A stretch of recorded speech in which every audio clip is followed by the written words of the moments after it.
주시는 하나님의 말씀은 로마서 14장 7절에서 8절 말씀입니다. 로마서 14장 7절에서 8절 말씀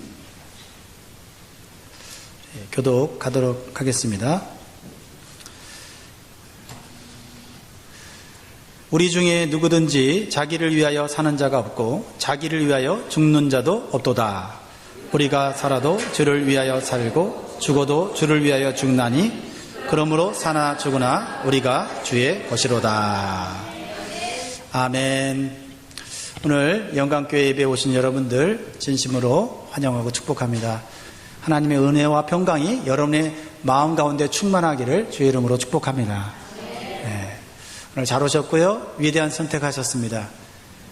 믿음으로 선택한 이 귀한 선택에 하나님의 크신 열매가 있기를 소원하면서 우리 서로를 향하여 잘 오셨습니다. 하나님이 당신과 함께 계십니다. 인사하겠습니다.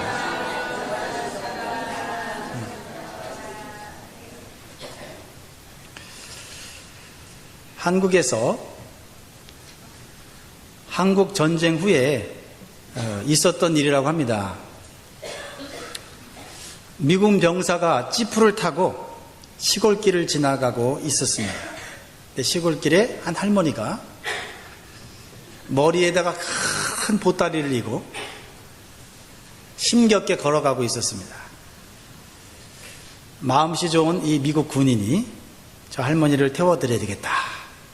그래서 할머니에게 집차에 타라고 했습니다. 할머니는 너무너무 고마워서 땡큐 인사를 했습니다.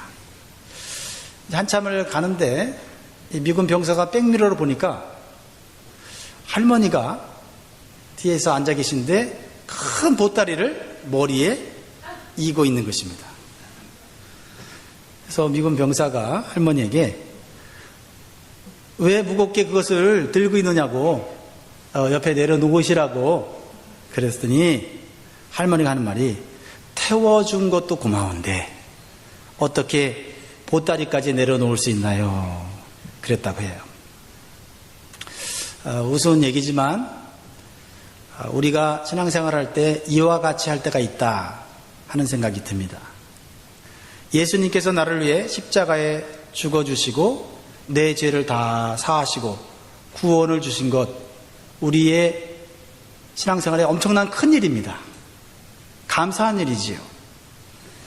그런데 내가 현재 갖고 있는 복잡한 문제까지 주님께 맡아달라고 하는 것은 죄송한 일이 아닙니까? 그것은 내가 들고 가야죠. 내가 해결해야 되지 않겠습니까? 보따리를 머리에 이고 미군 집차에 탄 할머니가 생각하는 것처럼 보따리를 내려놓는 것은 큰일이 아닙니다. 미안한 일도 아니고 어려운 일도 아니죠.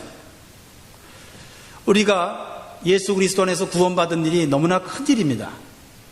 그러나 우리가 가지고 있는 현실의 문제들을 과감하게 주님 앞에 내려놓는 것, 그 예수님께 미안한 것도 아니고 예수님에게는 어려운 일도 아닙니다.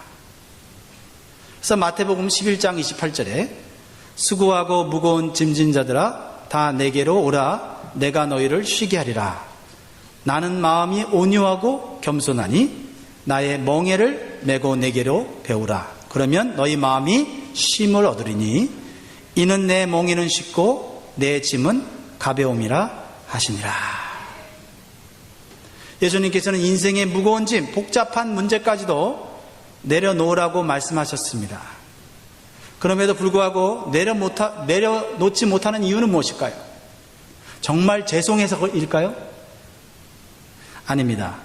근본적으로 예수님을 온전히 믿지 못하기 때문입니다. 또 다른 이유는 힘들어도 내가 소유하고 내가 통제하고 싶은 육신적인 욕심 때문인 것입니다. 그리고 혹시 맡기면 빼앗길 수도 있다고 하는 불안감 때문일지도 모르겠습니다. 이러한 우리의 욕심과 불안감을 내려놓아야 예수님을 온전히 믿을 수가 있어요. 구원을 받았지만은 항상 불안하고 항상 근심과 걱정 속에 살아가는 분들은 구원은 받았지만은 현실의 짐을 자기 머리 위에 이고 가는 사람과 같습니다. 그래서 시간이 흐르면 흐를수록 집차를 타고 가는데 그 할머니가 얼마나 힘들겠습니까? 우리가 신앙생활 하면서 시간이 흐를수록 집차를 타고 가는 것이 편하다. 걸어가는 것보다 편하구나. 이렇게 느껴야 신앙생활이 올바로 되어지는 것입니다. 신앙생활이 오래되고 신앙생활의 경험이 쌓이면 왜 피곤하고 왜 지치고 왜 고통스럽다고 말합니까? 구원은 받았지만 주님이 주시는 현실의 삶 속에 주시는 평안과 쉼을 우리가 누리지 못하기 때문입니다. 단순히 말해서 예수님을 믿으면 그리스도인이 됩니다. 크리스찬이라고 그러죠. 다른 말로는 뭐라고 말하면 예수님의 제자가 된다 이런 말을 합니다. 제가 2주 전에 베드로가 어떻게 갈릴리 바다에서 그물이 찢어질 정도로 배가 잠길 정도로 고기를 잡게 된 사건을 나누었지요. 누가복음 5장이 나오는데요. 예수님의 이해할 수 없는 말씀에 순종하여 깊은 데로 가서 배 오른편에 그물을 내렸더니 이런 놀라운 축복을 받게 되었습니다. 예수 그리스도의 말씀에 순종할 때 주님은 거기에 합당한 복을 주시는 줄 믿습니다. 그때 베드로의 반응은 뭡니까? 누가복음 5장 8절 보니까 시몬 베드로가 이를 보고 예수의 무릎 아래 엎드려 가로되 주여 나를 떠나소서 나는 죄인이로소이다. 왜 이런 이상한 고백을 합니까? 말씀에 순종해서 복을 받은 것입니다. 기도해서 기도 응답을 받은 것이에요. 그러면 기뻐하고 감사해야 합니다. 그런데 왜 주여 나를 떠나소서 나는 죄인이로소이다 라고 말을 합니까? 예수님을 온전히 믿지 못한 것이 죄인 것을 깨달은 겁니다. 예수님이 훌륭한 선생님인 줄은 알았지만은 전능하신 하나님이신 것을 알아보지 못한 것이 부끄럽고 수치스러웠던 거예요. 사실 베드로는요, 예수님의 말씀대로 순종하면 이렇게까지 복을 받을 줄 몰랐어요. 그냥 단순하게 순종한 것이죠. 어쩌면 베드로는 자신의 경험과 기술을 여전히 의지하고 있었을 거예요. 그래서 그 당시 어느 정도의 믿음과 기대도 있었지만은 예의상 선생님이니까, 훌륭한 선생님이니까 그 선생님의 말씀에 순종해 드리는 그러한 친절한 모습을 보여준 것입니다. 그런데 예상치 않았던, 경험하지 않았던, 기대하지 않았던 예수님의 축복을 경험하자 자신이 온전히 예수님을 믿지 못한 것이 죄라는 것을 깨닫고 예수님 앞에 도저히 서 있을 수가 없게 된 것입니다. 그래서 예수님 나를 떠나소서 나는 죄인이로소이다 라고 말하는 것이죠. 여러분, 예수님께 여러분이 가진 믿음을 온전히 올려드리지 못해서 부끄러운 적 있었습니까? 예수님이 나에게 기도에 응답하시고 나에게 축복해 주셨는데, 내가 기대했던 것보다 더 큰 은혜를 주셨는데 내가 주님을 온전히 신뢰하지 못하고 온전히 믿지 못했던 것에 대해서 여러분 주님 앞에 부끄러움을 느낀 적이 있으십니까? 베드로는 자신이 받은 축복 앞에 자신의 죄를 발견했습니다. 이것이 바로 예수님을 진정으로 만난 사람의 출발점이에요. 그러자 예수님은 베드로에게 예수님의 제자가 될 것을 말씀하셨습니다. 베드로는 예수님의 말씀을 믿고 제자가 되었습니다. 여러분, 그 증거가 뭡니까? 오늘 누가복음 5장 11절을 한번 같이 읽겠습니다. 예수님을 따라 제자가 된 증거. 시작. 저희가 배들을 육지에 대고 모든 것을 버려두고 예수를 쫓으니라. 아멘. 제자가 되려는 예수님 말씀에 모든 것을 버려두고 예수님을 쫓았다고 말씀하고 있습니다. 모든 것을 버려두고 예수님을 쫓는다는 것, 그것이 바로 제자가 된다는 것을 의미하는 것이죠.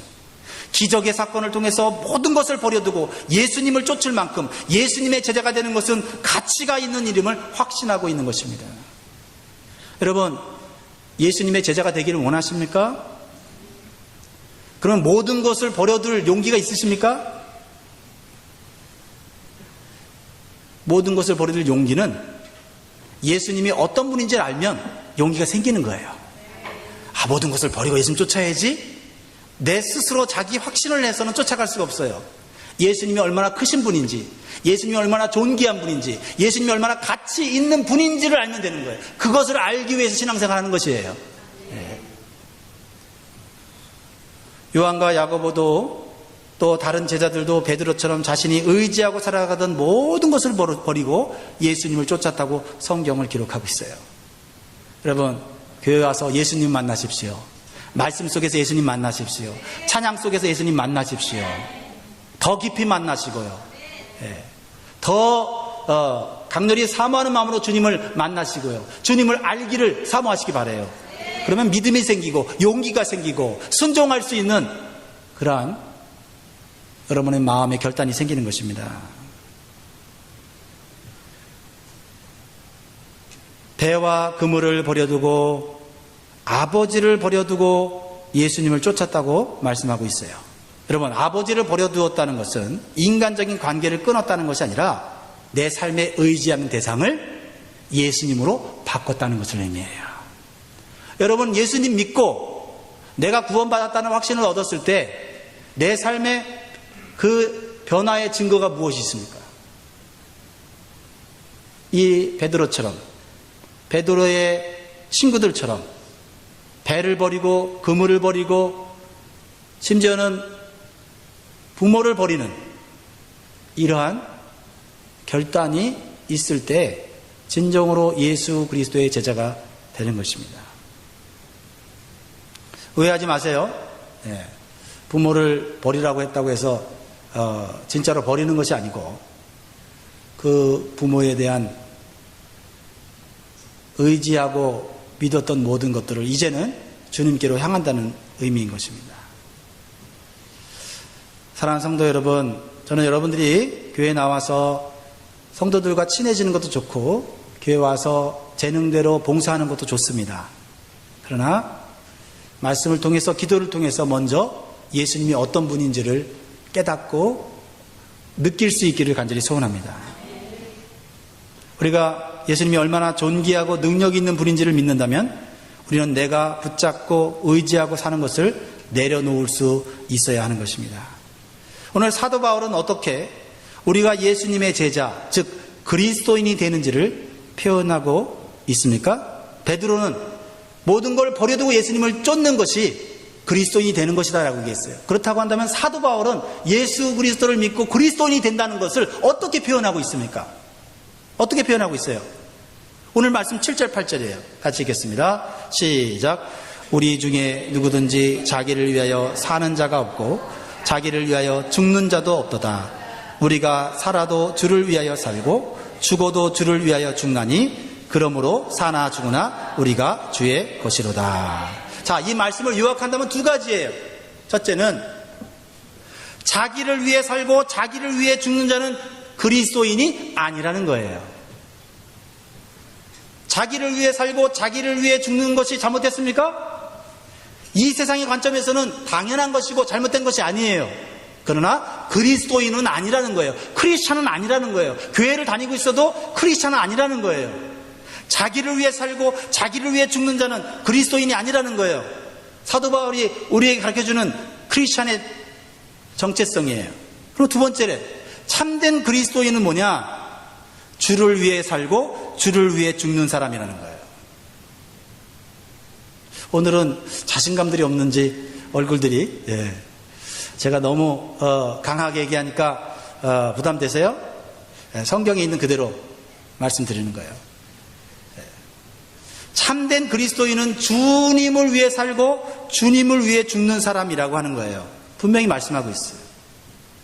자, 오늘 말씀의 배경은 그리스도인으로서 살아가는 자는 먹는 문제와 절기, 즉 예배에 대한 문제를 어떻게 해야 되는지를 말씀하고 있어요.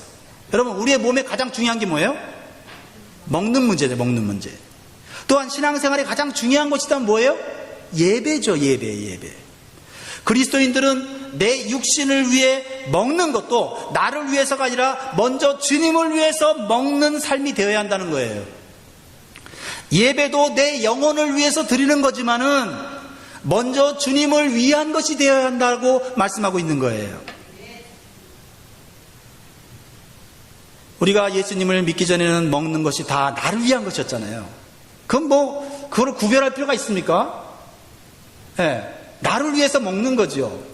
내 삶의 목적을 이루기 위해서 먹는 거지요. 그리고 종교도 다 나를 위해서 믿는 거 아니겠어요? 마음의 평안을 누리고 또 내가 선을 행할 수 있는 마음을 만들어서 착하게 사람들에게 유익을 주는 삶을 사는 거 아니에요? 다 나를 위해서 그렇게 사는 거 아니에요? 그러나 기독교 신앙은 다른 종교와 달라요. 나를 위해서가 아니라 주님을 위해서 먹고 주님을 위해서 신앙생활을 하는 것이에요. 삶의 중심이 내 중심에서 주님 중심으로 바뀌어가는 거예요. 그래서 고린도전서 10장 31절에 그런즉 너희가 먹든지 마시든지 무엇을 하든지 다 하나님의 영광을 위하여 하라고 말하고 있어요. 이게 듣기 좋으라고 하는 말이 아니에요. 실질적으로 우리의 삶 속에서 이렇게 적용해야 한다고 말씀하고 있는 거예요. 그러면 이 말씀이, 오늘의 말씀이 우리 안에서 갈등을 일으켜야 돼. 갈등을. 나를 위해 살고자 하는 내 욕망과 예수님을 위해 살고자 하는 욕망이 부딪혀야 돼요. 어디서요? 내 마음에서 부딪혀야 된다고요. 먼저는요, 예전에는, 예수님 믿기 전에는 모든 것이 나를 위해 사는 것이었음을 인정해야 돼요. 세상적인 관점에서 나쁜 게 아니라니까요. 당연한 거라니까요. 그걸 인정하라는 거예요. 나를 위해 먹고 살았다는 것을 인정하시라는 거죠. 그리고 내 삶을 정직하게 평가해야 한다는 거예요. 나는 누구를 위해 지금 살고 있는가? 어떤 분들은 솔직하게 얘기할 거예요. 그래요, 나를 위해 살아요. 나는 내 자식을 위해 사는 삶이라고 말할 수 있어요. 또 어떤 분은 나는 내 회사와 내 일을 위해서, 내 꿈을 위해서 사는 삶이라고 말할 것이에요. 더 나아가 어떤 분들은 나는 나라와 민족을 위해서, 내가 살고 있는 이 커뮤니티를 위해서 나는 사는 삶이라고 말할 거예요. 그렇다면 그 사람은 주님을 위해 살아온 사람은 아닙니다. 사도 바울의 관점에서는 그는 참된 그리스도인은 아니에요. 다시 말해서 예수님의 제자는 아니라는 거예요. 예수님을 믿고 있지만은 나를 위해 살고 있다면 그 사람은 예수님을 이용하는 것이지 예수님을 따라가는 건 아니에요. 예수님을 믿는다고 말할 수 있어요. 예수님을 믿는 것에 두 가지가 있어요. 예수님을 이용하는 것과 예수님을 따라가는 것이에요.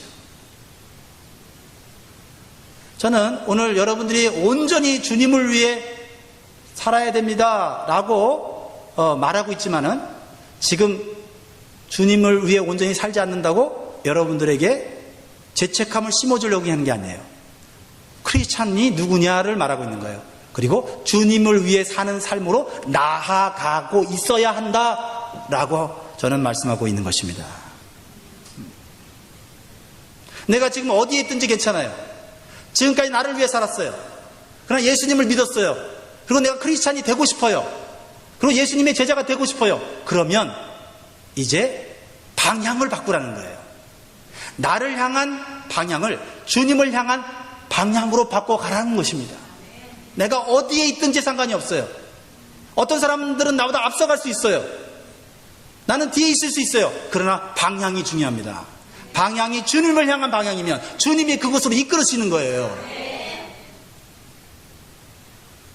그러나 아무리 믿음이 있고 아무리 주님이 주신 은사를 가지고 봉사한다 할지라도 주님을 이용해서 내가 신앙생활하고 있다면 진정한 의미에서 그리스도인이 아니라 종교인이라고 말할 수밖에 없다는 거예요. 그걸 인정하자는 거죠. 그리고 다시 그리스도인이 되기를 원한다면 그리스도를 위하여 사는 삶으로 그런 방향으로 나아가고자 고민하자는 거예요. 그리고 내 안에 나를 위해 사는 것과 주님을 위해 사는 것이 하나가 될 수 있게 통합이 될 수 있도록 유나이티드가 될 수 있도록 힘써 보자는 말씀을 전하는 것입니다. 그러한 삶이 오늘 사도 바울이 말하는 그리스도인의 모습이에요. 그러니까 진정으로 우리가 그리스도인으로 살기를 원한다면, 예수의 제자로 살기를 원한다면 내 자식을 키우는 것이 주님을 위한 것이라고 말할 수 있어야 한다는 거예요. 저는 이 말씀을 저한테 던지면서 굉장히 어떤 이 고민 속에 빠졌어요. 나는 지금 우리 두 딸을 주님을 위해서 키우고 있는가라는 질문에 제가 선뜻 대답하기가 어려웠어요. 그러나 제 마음 가운데 있는 것은 그런 방향으로 나아가기를 원하는 소원이 내게 있다는 사실을 또한 발견했습니다. 그렇다고 한다면 내 안에서 자녀를 양육하면서 그저 자녀가 잘 되고 예수님 때문에 그냥 행복하고 예수님 때문에 축복받는 것이 아니라 주님을 위해 사는 삶을 가르치고 나도 주님을 위해 사는 삶이 무엇인지를 보여주어야 되겠다 하는 생각을 하게 되는 것입니다. 내가 하는 일이, 현재 내가 하고 있는 일이 주님을 위한 것이라고 말할 수 있는 삶을 살아야 그게 오늘 본문에 합당한 그리스도인의 정체성이라는 것이죠. 또한 주님이 주시는 사명을 위해 살고 있다고 말할 수 있는 삶을 살아야 하는 것입니다. 왜냐하면 그리스도인들에게는 내 꿈, 내 비전이 아니라 주님이 주신 사명과 비전이 있기 때문에 그렇습니다. 혹시 이제까지 주님을 위해 살다가 나를 위해 사는 삶으로 방향이 바뀌고 있는 분들이 계십니까? 여러분, 다시 방향을 수정할 수 있기를 바랍니다. 지금까지 주님을 위해서 살아왔다고, 이제는 충분하다고, 이제는 나를 위해 살아야지라고 생각한다면 참으로 안타까운 일이에요. 지금까지 교회를 다녔으면서도, 오래 다녔으면서도 나를 위해서 믿었구나라고 생각한 사람은 이제 주님을 위해서 사는 삶이 무엇인지를 고민하고 말씀에 순종하고자 하는 그러한 결단이 있기를 간절히 소원합니다. 방향만 바꿔도 그 안에 주님의 새로운 은혜와 새로운 축복이 임하는 줄 믿으시기 바라요. 우리는 내가 가는 길의 마지막을 보아야 합니다. 편한 길이나 나의 만족을 위한 길이 아니라 끝이 생명이냐 아니면 끝이 멸망이냐를 구별하면서 살아야 할 줄 아는 것입니다.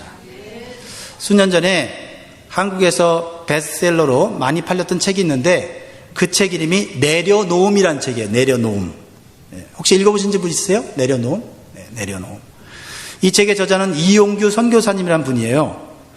이분은요, 세상적으로 똑똑하고 잘난 사람이라고 인정받는 삶을 살아왔어요.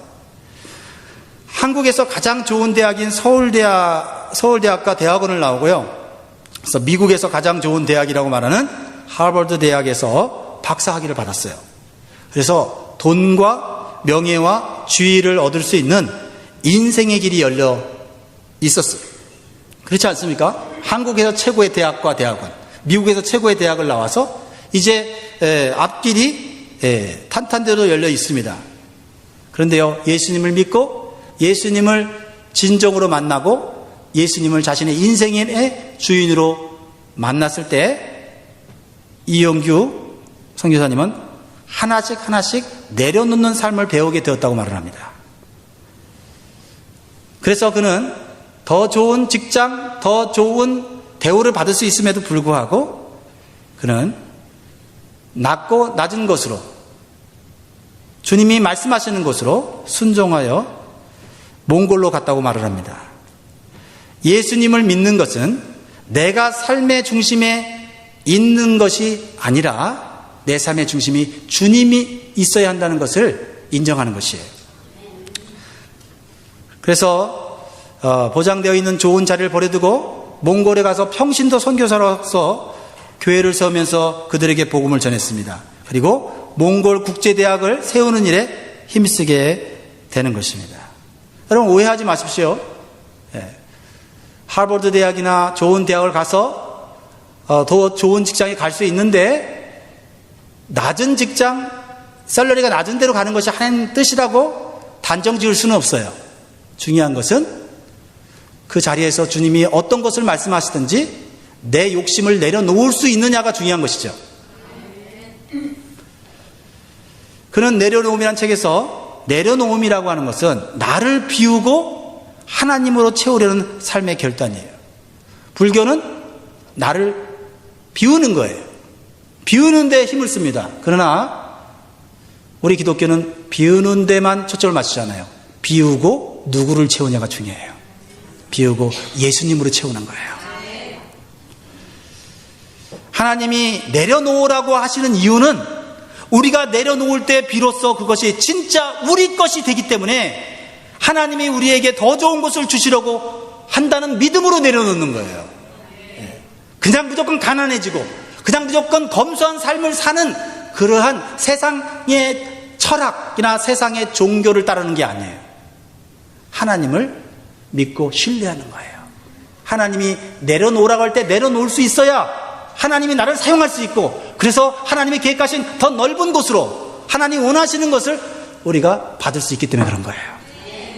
그런데 내가 현재 자리에 머물러 있으면서 여기까지, 지금 이 자리까지 온 것만으로 잘한 거야, 내가 더 이상 여기서 뭘 발전해 라고 머물러 있다면 지금까지는 잘했을지 모르지만은 이제 주님을 따라가는 제자로서의 모습은 아니라고 생각을 합니다.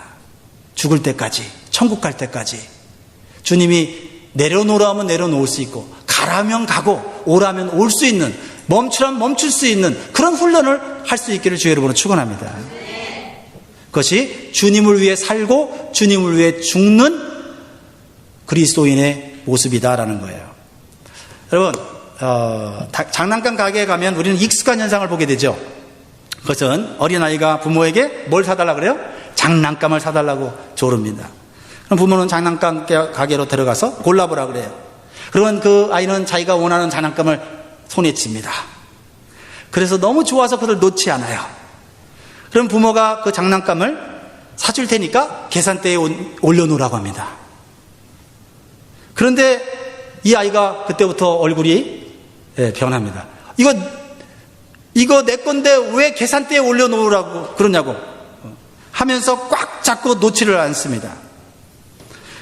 그러면 부모가 너한테 그 장난감에 해당하는 비용을 지불하고 너한테 다시 돌려줄 테니 잠깐만 내려놓으면 된다고 얘기를 하는데, 소리를 지르면서 내 것인데 언제 사준다고 해놓고 왜 뺏으려고 하냐고 소리를 칩니다. 왜 그래요? 혹시 자신의 것을 잃어버릴까봐 불안해하는 것입니다. 그러면 할 수 없이 부모는 아이와 함께 그 장난감을 계산대에 같이 올려놓고 비용을 지불하게 되는 것이죠. 우리가 마치 예수님을 믿는 모습이 이 장난감을 빼앗기지 않으려고 잠시도 내려놓지 못하고 살아가는 어린 자녀와 같을 때가 있다라는 것입니다. 현재 있는 내가 지불하지도 않은, 내가 페이하지도 않은 그것을 붙잡고 살면서 주님께서 그것을 대신 비용을 지불해 주시겠다고, 그리고 너에게 다시 돌려주겠다고 말씀하시는데도 그것을 놓지 못하고 내 거라고, 사실 지불하지 않은 것은 자기 것이 아니지 않습니까? 그렇게 살면서 현재 가지고 있는 것은 놓치지 않으면서 더 많이 주시기를 바라는, 내가 가지고 있는 것에 더 부어주시는 그런 예수님을 믿고 싶은 거예요. 그런 하나님을 믿고 싶은 거예요. 하나님 때때로 우리가 아무것도 가진 것이 없어서 하나님만 의지할 수 있는 상태로 들어가기를 하나님은 원하시고, 하나님만을 바라볼 때 하나님이 가지고 있는 모든 것들로 우리에게 제공해 주시기를 원하시는 것입니다.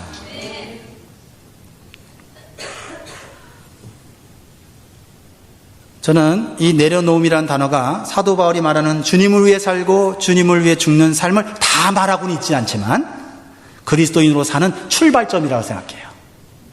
때때로 하나님께서 나에게 어떤 부분을 내려놓으라고 하실 때, 그거 내려놓으면 불안해서 못 살 것 같은데 그 내려놓음으로 주님을 바라보도록 하는 하나님의 그 성품을, 말씀을 믿고 과감하게 내려놓는 것이죠.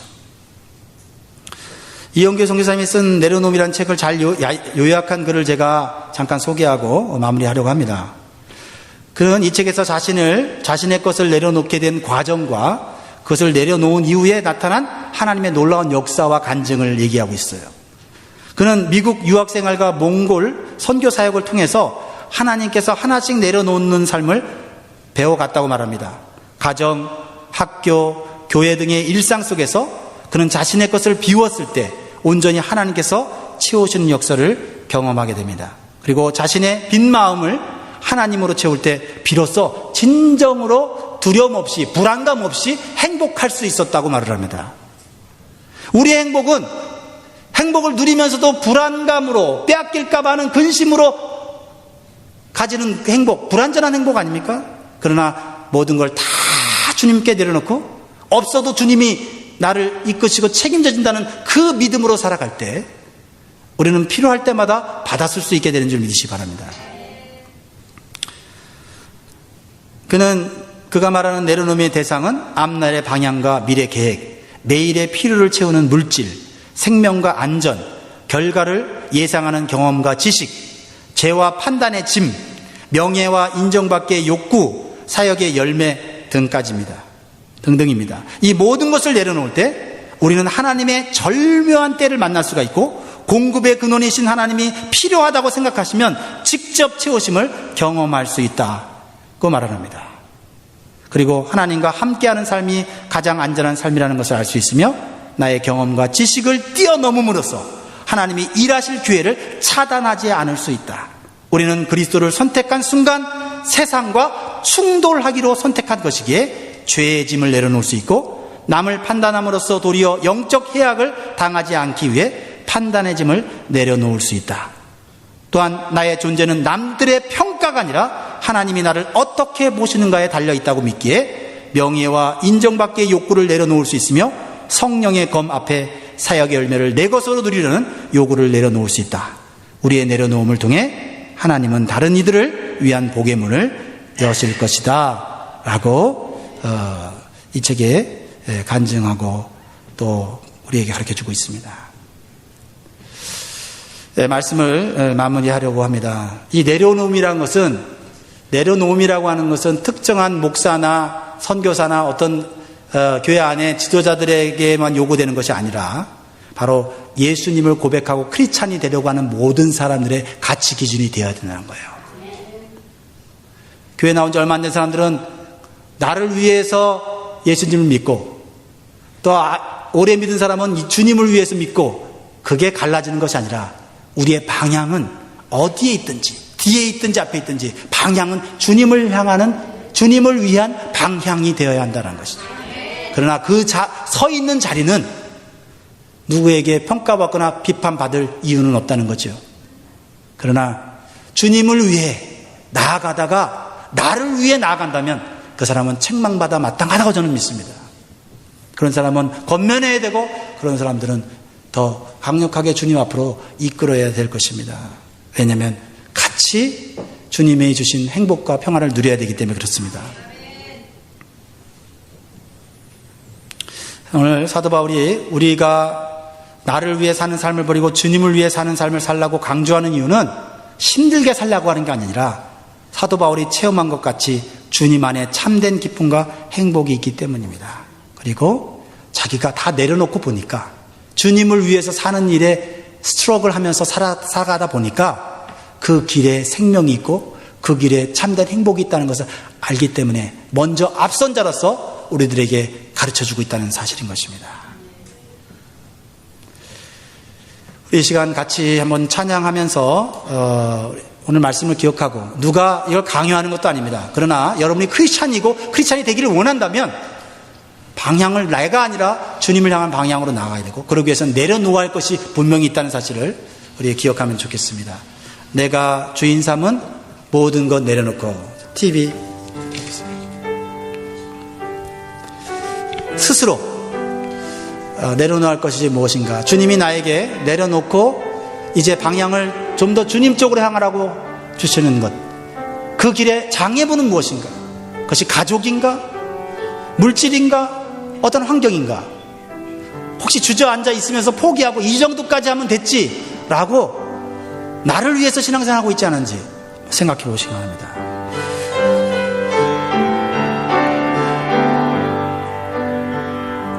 내가 주인 삼은 모든 것 내려놓고 내 주 대신 주 앞에 나가 내가 사랑했던 모든 것 내려놓고 주님만 사랑해. 내가 주인 삼은 모든 것 내려놓고 내 주 대신 주 앞에 나가 내가 사랑했던 모든 것 내려놓고 주님만 사랑해. 주 사랑 거친 풍랑에도 깊은 바다처럼 나를 잠잠케 주 사랑 내 영혼의 반석 내 사랑의 예설이 내가 주인 삼은 모든 것 내려놓고 내 주 대신 주 앞에 나가 내가 사랑했던 모든 것 내려놓고 주님만 주 사랑